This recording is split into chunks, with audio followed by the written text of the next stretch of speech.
देख रही है कि अगर बजट 1 करोड़ रुपए का पास होता है तो 50 लाख वो बजट जहाँ से चलता है वही खत्म हो जाता है। कहीं न कहीं आप जरूर ऐसा होगा कि पेपर में जरूर चेक हुआ होगा, जरूर, ये तो सवाल है नहीं कि ना हुआ। मेंटेनेंस का चीजें पेपर में दिखा दी होंगी, हमने आज चेक किया है, ये सही तरीके से चल रहा है। उन मासूम बच्चों के परिवार के साथ कितना बड़ा घोर अन्याय हुआ है, ये बर्दाश्त करने की काबिल नहीं है। मुस्लिम होते हुए भी शीशे की खिड़की तोड़ करके पता नहीं कितने बच्चों को बचाने का काम किया।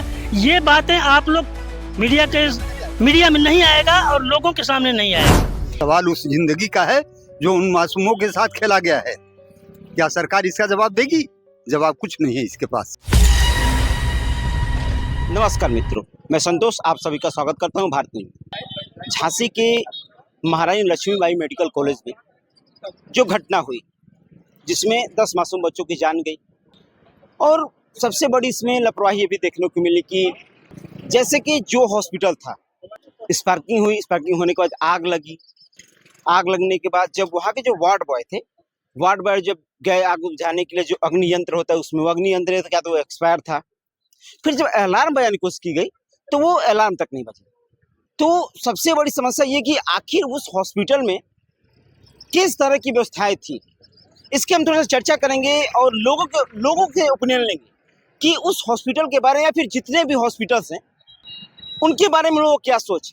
जो दुर्घटना हुई वो मासूम बच्चे जो कि अभी कदमी रखने वाले थे, इस दुनिया को देखने ही वाले थे, तब तक कि वो चल बसे। वो माँ, उस माँ पे क्या बीती जिस बच्चे को उन्होंने चेहरा तक नहीं देखा। इसके बारे में लोगों का क्या ख्याल है, लोग क्या सोचते हैं, थोड़ा सा आप इधर आ जाइए क्योंकि रोड पे अच्छा नहीं लगता कि गाड़ियाँ भी आ रही हैं। परिचय थोड़ा सा दे दीजिए अपना।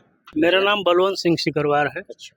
मैं एक सामाजिक कार्यकर्ता के रूप में काम करता हूँ। घटना हुआ आपने देखा था झांसी की मेडिकल कॉलेज में।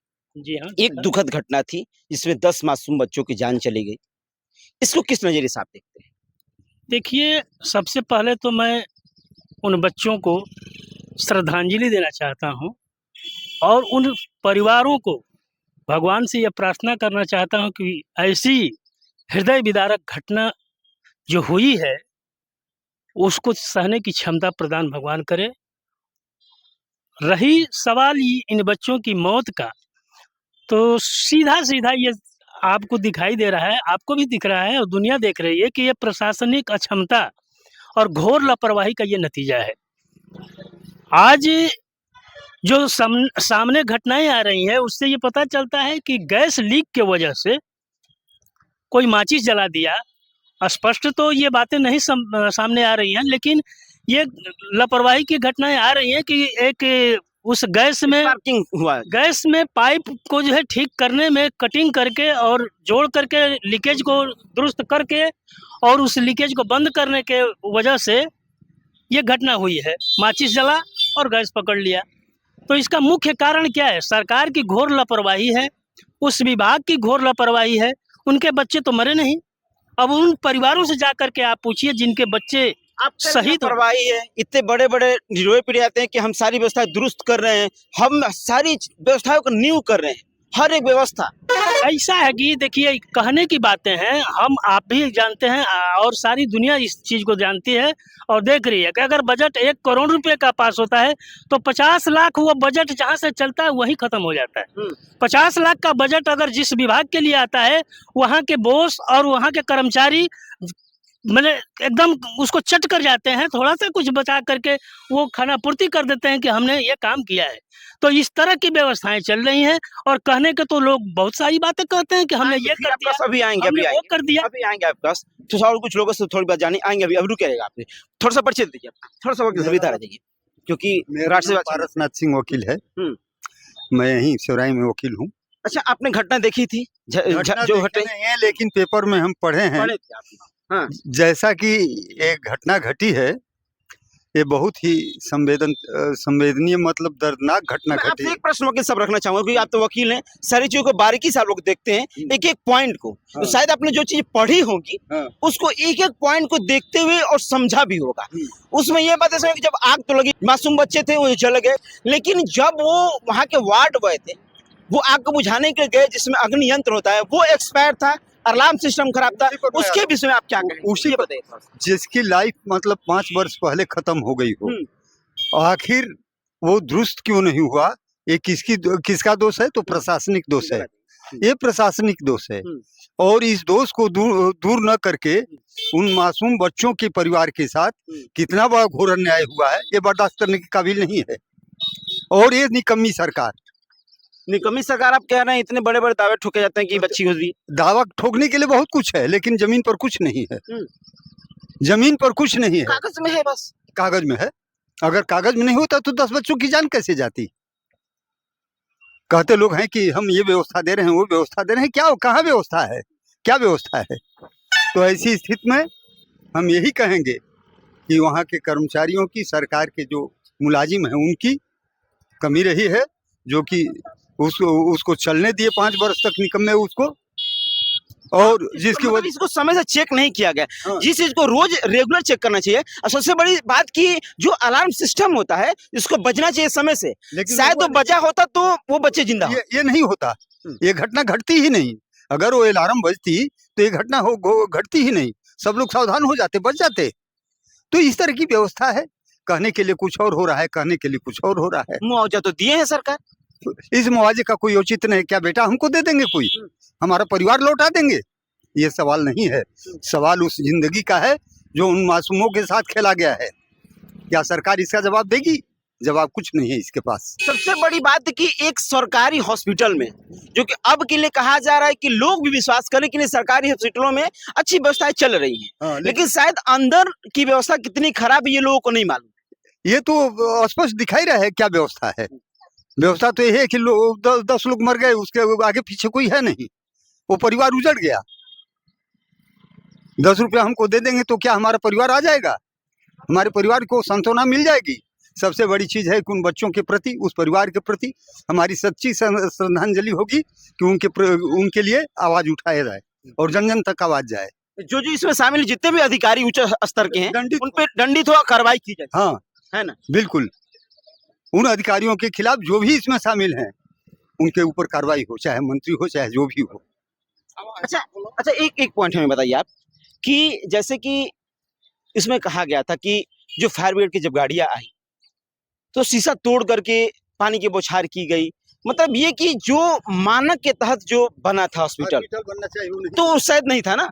कुछ भी देखिए, मानक कागज पे होता है, जमीन पे आप देखेंगे तो कागज अगर सामने रहेगा तो मानक का 10% भी वहाँ पे पालन नहीं होता है। सच्चाई ये है।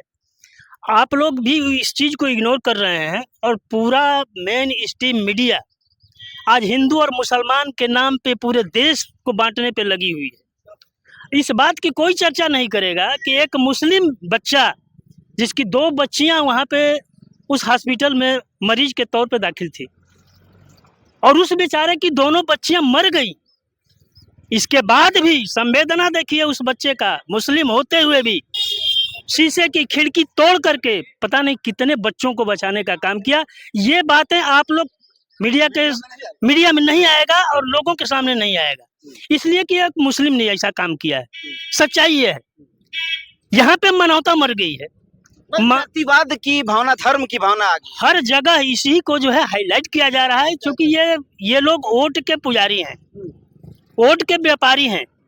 आपने देखा है अभी महाराष्ट्र में क्या हुआ है, 5-5 करोड़ रुपए लेकर के बैठ करके वोट की खेल खेला जा रहा है। तो इन लोगों को वोट से मतलब है, बच्चों के स्वास्थ्य से न मतलब है और न ही लोगों से मतलब है। इंसानियत खत्म हो गई। इंसानियत नाम की चीज है ही नहीं है इस सरकार में। चाहे मोदी जी हो, योगी जी हो, अमित शाह जी हो, ये जितने भी लोग हैं असंवेदनशील व्यक्ति हैं। जैसे कि एक मिनट ये बताइए, जैसे कि कहा जाता है कि अभी फिलहाल एक बहुत बड़ा एक प्रोपेगेंडा चल रहा है कि बटोगे तो कटोगे। आप इसको किस नजर से देख रहे हैं? आखिर ये क्यों चलाया जा रहा है? बटोगे तो कटोगे मतलब क्या है? क्या ये भारत एक नहीं है? क्या यहाँ के लोग एक नहीं है? क्या हिंदू मुस्लिम एक नहीं? एक्चुअली ये जो थोड़ा सा दे दीजिए। मैं आलोक कुमार उपाध्याय, एक सामाजिक कार्यकर्ता हूँ। अच्छा। मेरा ये कहना है कि जो ये राजनीति करने वाले लोग हैं, अपने राजनीति के लिए हम समाज को बांटने का काम कर रहे हैं। मैं एकदम साफ स्पष्ट शब्दों में कहना चाहता हूँ कि इनको अपना राजनीति के लिए कुछ भी होगा। रही बात, आपने एक बहुत बड़ा मुहिम जो चलाया है अभी हॉस्पिटल में जो अनियमितता आई है। हाँ। चूंकि मैं फायर सेफ्टी एनवायरनमेंट से डिप्लोमा हूँ, आप तो बखूबी इस चीज को जानते भी होंगे।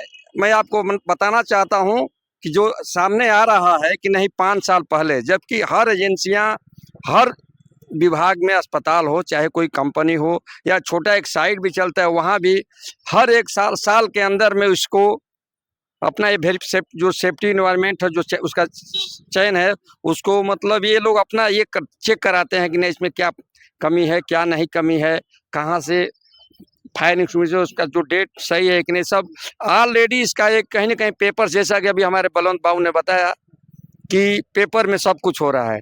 कहीं ना कहीं आप जरूर ऐसा होगा कि पेपर में जरूर चेक हुआ होगा, जरूर, ये तो सवाल है नहीं कि ना हुआ। मेंटेनेंस का चीजें पेपर में दिखा दी होंगी कि हमने आज चेक किया है, ये सही तरीके से चल रहा है। तो रही बात, मैं चाहूंगा कि हमारे जो बच्चे, नौनिहाल बच्चे जो कि अभी दुनिया में कदम रखने वाले, में अभी जैसा कि आपने कहा है पैर रखने वाले थे, उससे पहले उनका मौत हो गया असामयिक। मैं सर्वप्रथम उन लोगों को आखिर में ये सच्ची श्रद्धांजलि देना चाहूंगा। पूछेंगे आपसे कुछ सवाल। ये चाहूंगा कि जो भी इसमें सुरक्षा की जो फायर का जो सेफ्टी का मैटर है, इसमें तो सर्वप्रथम उनको दोषी देना चाहिए, उनके ऊपर कठोर से कठोर कार्रवाई करनी चाहिए कि जो इसको देख रेख करने वाला जो है, उसका जो प्रशासनिक व्यवस्था है हॉस्पिटल का, उनके ऊपर सर्वप्रथम जरूर कार्रवाई होनी चाहिए, जो भी इसमें शामिल। हाँ जरूर। आपने एक खबर तो सुनी होगी, इधर थोड़ा सा इधर आ जाएंगे तो बढ़िया रहेगा, रोड पे अच्छा नहीं लगता है, कि झांसी में जो मेडिकल कॉलेज में दुर्घटना हुई, इसमें मासूम बच्चों की जान गई, वो बच्चे जो कि अभी इस दुनिया को देखने वाले, वो माँ, किसी का एक बच्चा, पहला बच्चा था, वो खोती है। तो इसके विषय में आप क्या सोचते हैं, आखिर किसकी लापरवाही को ऐसी चीजें? वो कहाँ अस्पताल में मरे, अस्पताल के लापरवाही से मरे हैं, और किसके लापरवाही से मरे हैं? अस्पताल उसकी जिम्मेवारी है। जब फायर सिस्टम को लाया गया, जबकि जो अग्नि यंत्र होता है वो 4 सालों से एक्सपायर था, तो कहीं ना कहीं उसको चेक नहीं किया जा रहा होगा। और जो भी हो, उन लोग का कमी है। उन लोग को अपना जब वहाँ काम नहीं किया तो उन लोग को लेकर के आना चाहिए ना, अपना सही चीज लेकर आना चाहिए मौके पर, कि दिखाने के लिए ले गए थे वहाँ, तो उन लोग की लापरवाही है। झांसी में जिस मेडिकल कॉलेज में जो दुर्घटना हुई, जो दुखद दुर्घटना, जो इतने दयनीय थी कि शायद सोचने के बाद, देखने के बाद भी हम उस फिगर को भी नहीं दिखा सकते हैं, क्योंकि इतनी वो दर्दनाक फिगर है कि रोंगटे खड़े हो जाएंगे। वैसे इसके बारे में आप क्या सोचते हैं, हमें कमेंट बॉक्स में बताइएगा। मैं संतोष साथ अपने सहयोगी अमन के साथ, भारत न्यूज, जय हिंद।